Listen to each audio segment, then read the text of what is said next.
सोना महंगा क्यों है?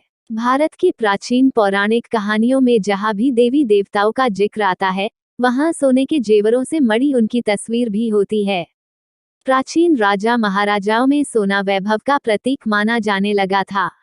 शुरू में लोग जब कबीलों में रहते थे तब भी सोने का महत्व था, और बाद में जब वह राज्यों में बदलने लगे तो सोने का महत्व और भी बढ़ गया।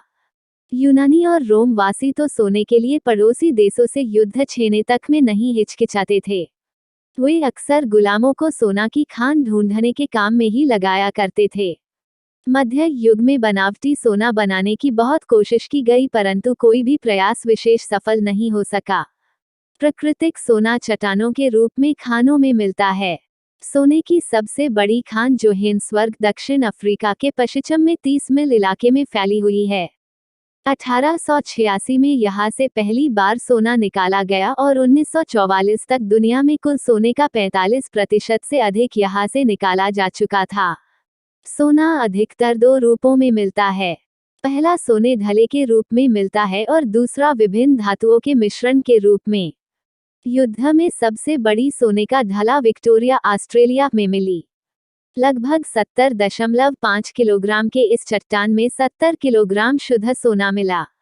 वैसे सोने की सबसे बड़ी चट्टान जो 472 पौंड से भी अधिक वजन का था, ऑस्ट्रेलिया में ही न्यू साउथ वेल्स में 19 अक्टूबर 1872 को मिली थी, लेकिन इसमें शुद्ध सोना बहुत कम था। दूसरे रूप में सोना चांदी या तांबे के साथ मिश्रण के रूप में मिलता है। आजकल सोना खानों में से प्राप्त किया जाता है जहां सोने की भंडार होने की आशा होती है। वहां 1 मील की गहराई तक छेद कर दिया जाता है और बारूद की मदद से नीचे मौजूद चट्टानों को उड़ा दिया जाता है। चट्टानों के इन टुकड़ों को जमा कर बारीकी से पीस दिया जाता है और रासायनिक परिवर्तनों के मदद से उनमें से सोना निकाला जाता है।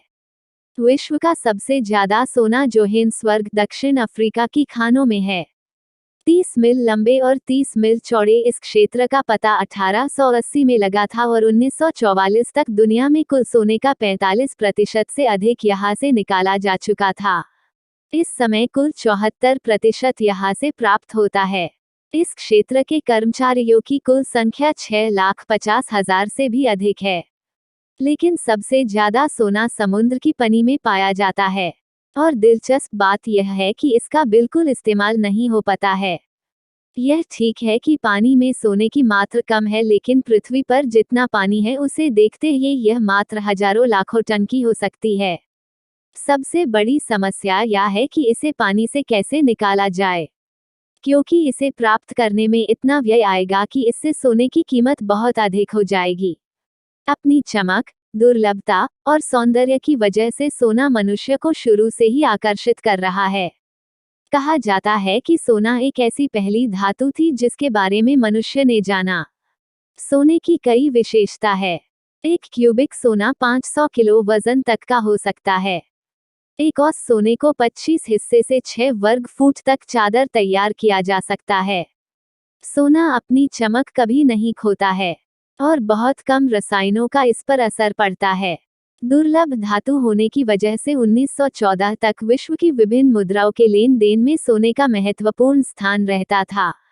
आज भी अंतर्राष्ट्रीय व्यापार में सारा काम सोने की मदद से होता है। 1 मार्च 1972 को अमेरिका के पास दुनिया का सबसे अधिक सोना था। 966.20 करोड़ डॉलर का यह सोना दुनिया के कुल सोने का 23.3% था। अमेरिका का ही फेडरल रिजर्व बैंक दुनिया का एक ऐसा बैंक है जहां सोना रहता है। 85 फुट गहरे तहखाने में 89 टन वजन वाले इस्पात के दरवाजे के भीतर 5000 वर्ग फुट वाली तिजोरी में हर समय करोड़ों अरबों डॉलर का सोना रहता है। भारत में सोने की सबसे बड़ी खान कर्नाटक में है।